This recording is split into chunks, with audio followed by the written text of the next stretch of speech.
Hello friends, now let us start from where we had left. Question number 24. Seven sister states of Northeast India.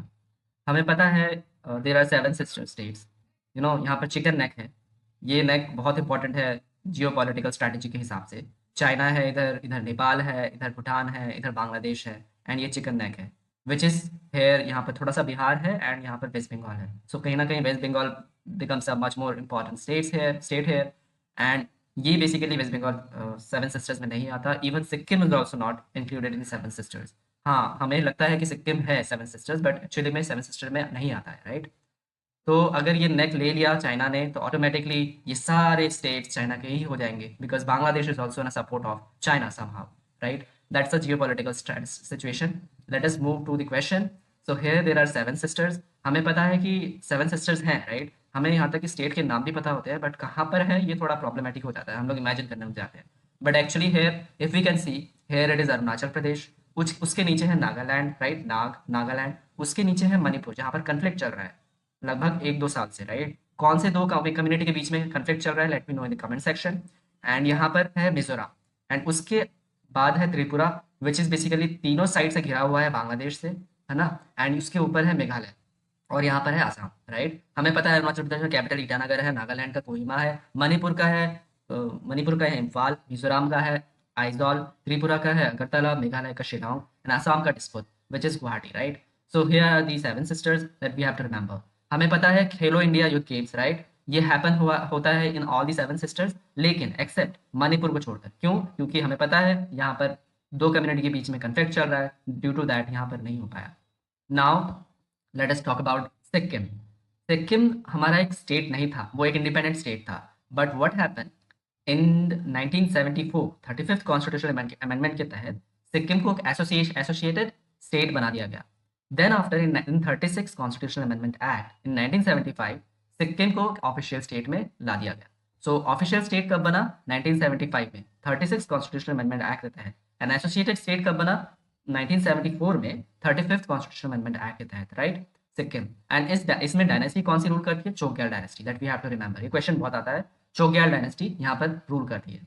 Now let us move to the Indian boundaries जो share होती है Myanmar के साथ। हमें पता है Myanmar ये हमारा एक one of the neighbouring country है, राइट। सो यहाँ पर बांग्लादेश है, यहाँ पर भूटान है, यहाँ पर चाइना है, ये रहा हमारा म्यांमार। सो म्यांमार से कौन कौन सी इंडियन स्टेट बॉर्डर करती है ये हम देख लेते हैं। यहाँ पर मिजोरम है, राइट। इसके यहाँ पर मणिपुर है, उसके ऊपर नागालैंड है, उसके ऊपर अरुणाचल प्रदेश है। सो देर आर 4 स्टेट्स। इसको कैसे याद किया जाए? अरुणा, अरुणा मामी, अरुणा मामी। सो अरुणा लाइक अरुणाचल प्रदेश, नागालैंड, मा से मणिपुर एंड मी से मिजोरम, अरुणा मामी। Okay, got it.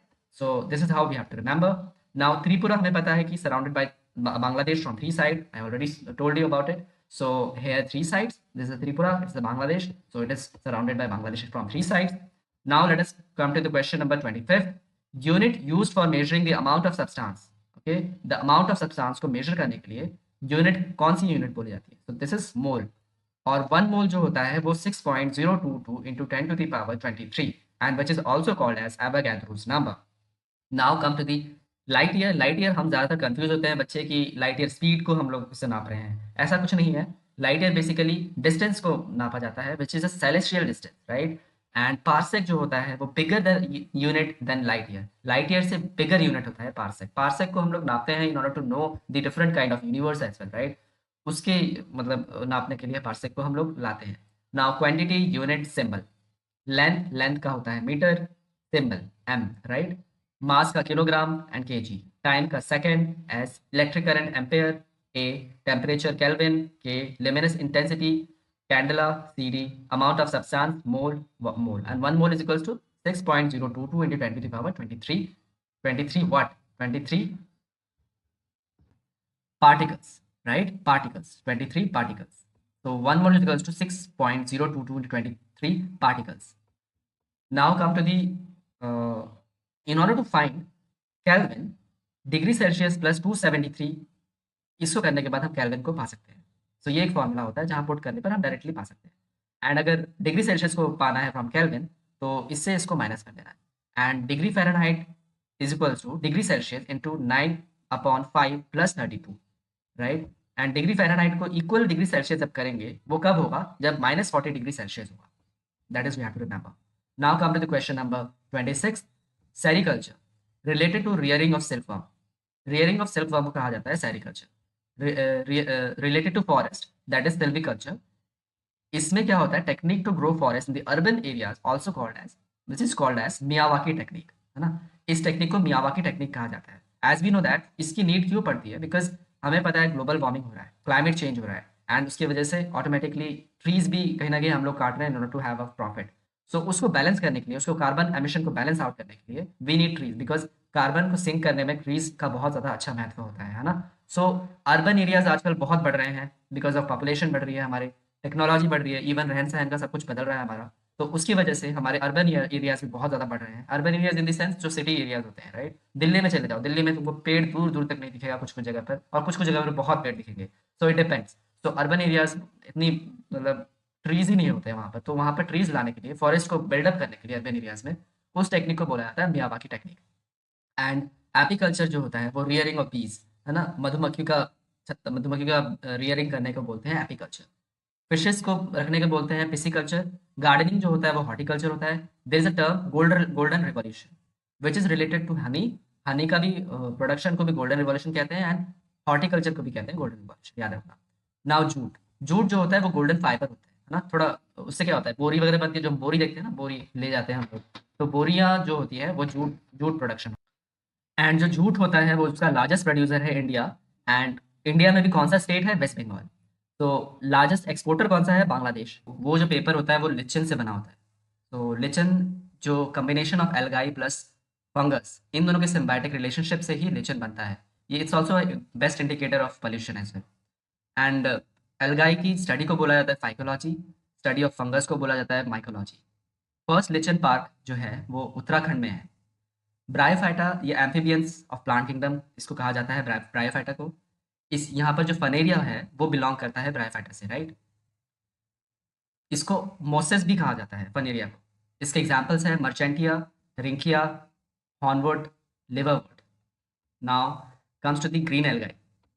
Green algae क्या क्या है, Ulothrix, Ulva Chara, Chlamydomonas, Pteridophyta, Marsilia, Horsetail, Fern. This is we have to learn because these will definitely going to come in the exam.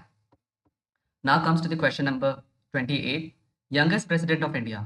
हमारे youngest president of India कौन है, Shri Neelam Sanjiva Reddy. Shri Neelam Sanjiva Reddy one of the youngest president of India थे, जो कि 64 years of as में बन चुके थे। बट नाउ अभी है Droupadi Murmu, youngest president. First president of India to be born in independent India, Draupadi Murmu, and at the age of 64, but छोटी है नीलम संजीव रेड्डी से, बेसिकली उनसे छोटी है। तो Droupadi Murmu is one of the is the youngest president of India. And ये first tribal president है and second women president. पहली वुमेन प्रेसिडेंट कौन है, let me know in the comment section.